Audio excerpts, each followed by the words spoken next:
Halo semuanya, Assalamualaikum warahmatullahi wabarakatuh. Kembali lagi bersama saya, Pak Mai Setiawan, tentunya di pelajaran PJOK. Untuk minggu ini, saya akan membahas atau kita akan mempelajari namanya aktivitas senam. Oke, kan kemarin kita sudah mempelajari tentang kebugaran jasmani ya. Sekarang kita akan membahas yaitu adalah aktivitas senam, yaitu ada di halaman 39. Maka dari itu tolong siapin buku LKS-nya. Kalau yang belum nyiapin buku LKS-nya, seperti biasa di post dulu video ini ya. Baik, kita lanjut. Kalau sudah ya ingat, kalau sudah dibuka LKS-nya, buka halaman 39 tentang aktivitas senam. Yuk kita lanjut. Yang B, aktivitas senam. Senam merupakan suatu cabang olahraga yang melibatkan performa gerakan dan membutuhkan kekuatan, kecepatan, dan keserasian gerakan fisik yang teratur.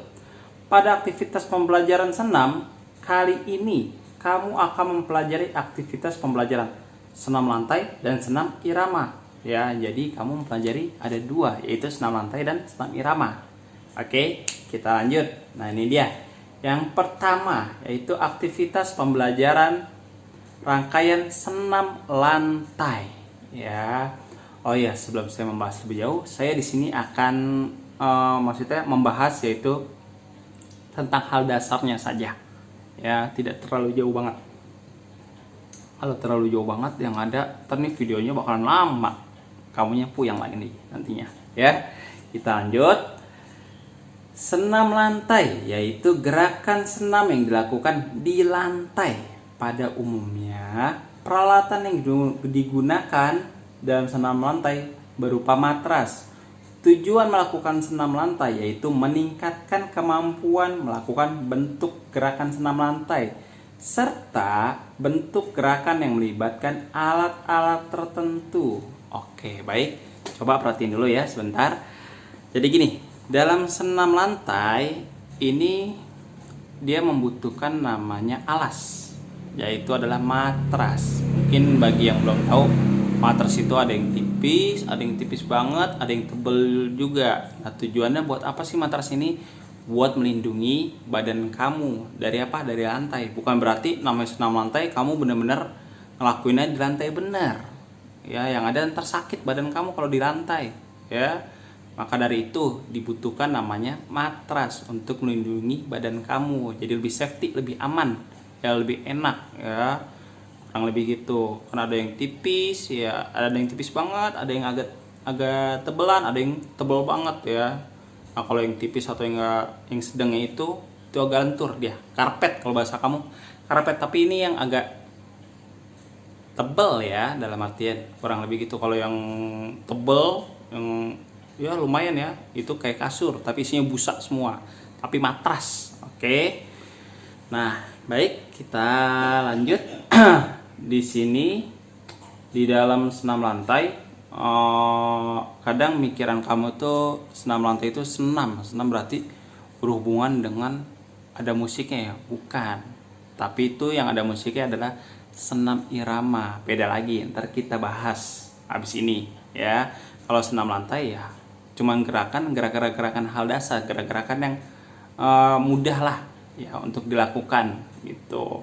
Karena tujuannya untuk pertama kan senam lantai ini untuk biar kamu lentur, seimbang ya, kurang lebih gitu, dan lain-lainnya masih banyak lagi.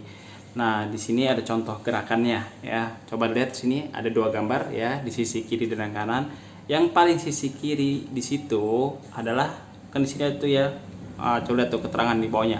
Gambar rangkaian gerak guling depan dan guling belakang. Kalau yang sebelah kiri itu adalah gerak guling depan. Ya, kurang lebih gitu caranya tuh ya. Dari agak jongkok baru ya dia mencoba mengguling, itu kakinya dilontarin ya, kurang lebih gitu sampai dia diri. Nah, kalau yang sebelah kanan dia adalah guling ke belakang ya, dimulai dari awalan jongkok sampai akhiran jongkok. Kalau sedangkan guling depan dari awalan jongkok, akhirannya dengan diri ya, beda ya. Oke, bedain. Ada juga mana contohnya lagi, ada lagi. Oh nggak ada ya, cuman guling depan guling belakang doang. Oke, ada lagi kan biasanya mungkin di SD kamu sudah mempelajari namanya sikap lilin yang kakinya ke atas tuh ya, yang biasanya punggungnya kamu tuh didorong ke atas, kakinya ke atas ya. Ada namanya lompat macan ya, yang lompat ya, kamu disuruh lompat ya, kan hal simpel doang ya, namanya juga senam lantai, simpel aja ya, kurang lebih gitu, dan masih banyak lagi. Oke, lanjut. Di sini ada namanya, coba ya di halaman 40 yang paling bawah. Nah, ini dia.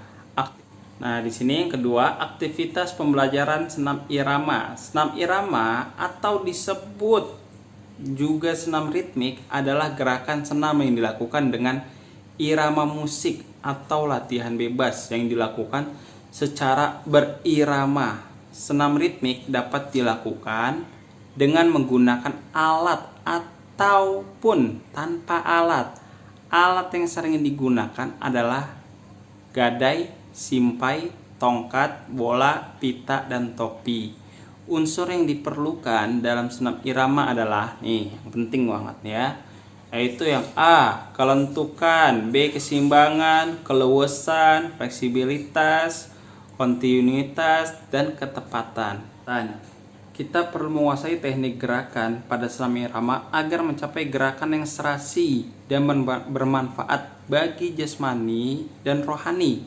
Hal ini sesuai dengan tujuan senam, yaitu membentuk keindahan tubuh, kebugaran, dan kekuatan. Ada 3 hal yang harus ditekankan pada senam irama, yaitu sebagai berikut ya.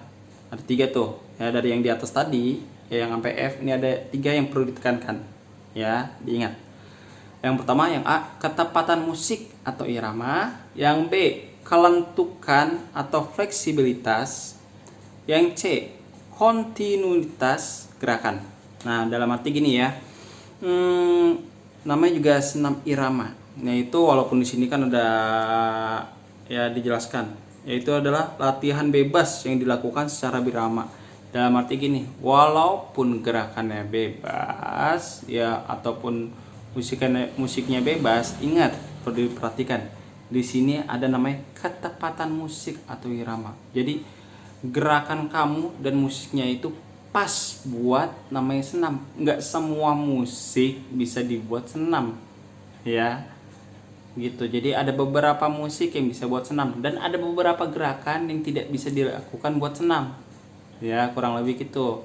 Nah, ini harus pas. Udah gitu, ketika musik dan gerakannya udah bisa buat senam, nah ini gerakan kamu dengan musiknya harus pas. Jangan gerakannya kemana, musiknya kemana, yang ada nggak balance ya, nggak indah nanti dilihatnya, kurang lebih gitu ya. Hitungannya apa? Harus balance, sama ya. Nah, di sini dalam apa namanya, senam irama dia nggak membutuhkan banget namanya apa ya, matras ya. Kalau matras kan tadi kan hanya dipakai buat namanya senam lantai, tapi senam irama nggak terlalu butuh nggak butuh juga, boleh ya. Biasanya yang digunakan tuh matras yang tipis ya, buat pribadi biasanya ya, kurang lebih gitu. Tapi yang tebel-tebel kayak nggak usah, nggak perlu ya, karena kan gerakannya agak lumayan, kurang lebih gitu. Nah, di sini alat yang digunakannya ya ada gadai, simpai, tongkat, bola, pita, dan topi, dan macam-macam lagi, boleh ya. Yang penting aman, safety ya, dan tidak mengganggu sekitar kamu atau teman kelompok kamu, kurang lebih gitu. Di sini ada aktivitas pembelajaran gerakan ayunan lengan. Nah, di sini ya, itu untuk ayunan lengan ya.